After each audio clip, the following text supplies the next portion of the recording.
Good morning. It's me, Satish. It's 5 a.m. I'm in Delhi. I can't sleep, so I decided to put some of my thoughts down here on record. So this is a city that I used to live in, at least for a summer, 25 years ago, and I thought I'd work on human rights, help people who had no access to justice, basic needs, housing, shelter. And my journey led me away from here, even though this is where I was born, and led me back to New York City, where I was raised, and I worked in legal services. But eventually my path led me back here, at least for the moment, through the wonders of new technology, AI, and it got me thinking, what can I learn from being back here? What are the things that I learned while I was here? One thing that's immediately striking about India is the incredible need. There are millions of people out of a population of 1.3 billion, who maybe hundreds of millions of people who have no access to basic needs. They have no shelter, inadequate food, no medical care, no education. Just from where I'm standing, I can see children under the age of 5 begging for basic sustenance, selling items. There are dogs that are malnourished, that are fighting each other for scraps, not unlike some of the people here. So, as a lawyer, as someone who thinks they should help, nowhere does the contrast between rich and poor, have and have-nots, strike more clearly than here. What led me to legal technology was the idea that we could do things cheaper, faster, and better.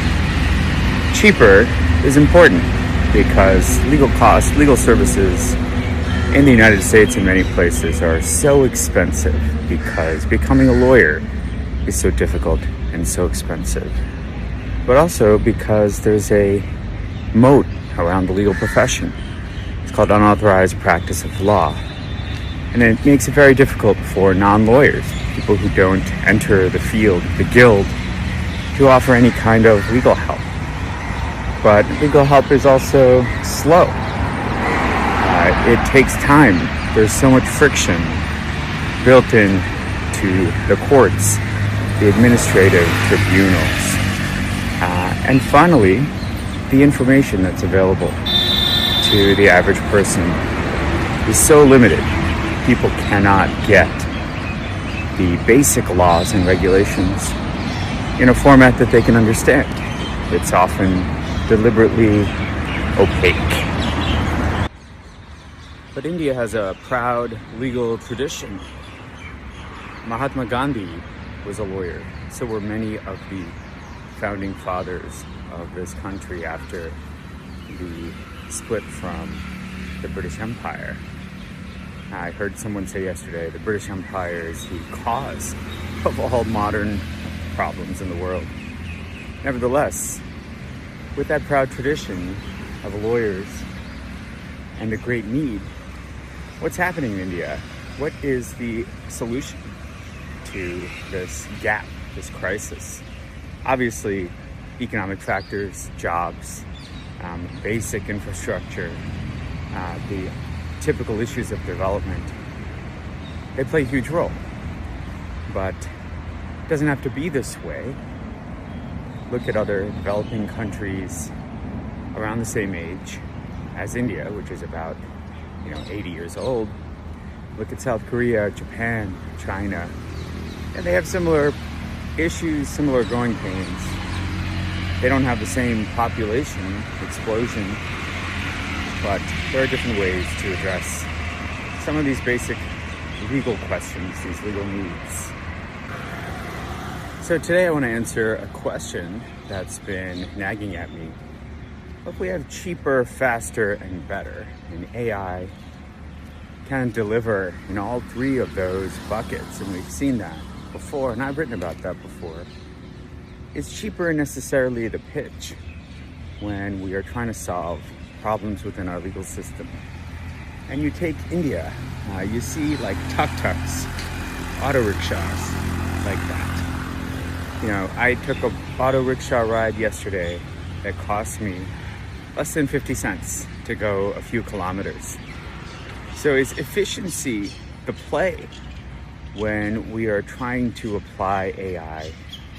Is saying that it's cheaper, you can do more, is that the way to help bring AI to direct to consumers, to legal aid organizations, to law schools?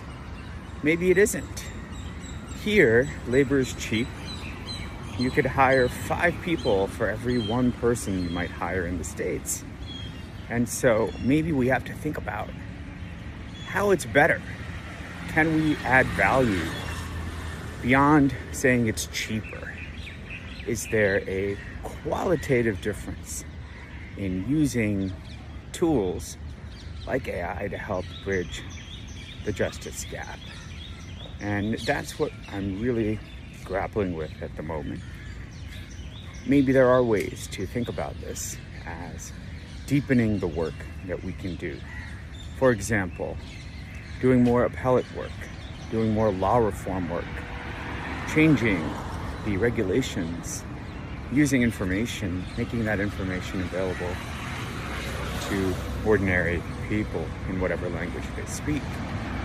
There's 200 plus languages spoken here. A fundamental challenge is translation, access to the laws that are on the books.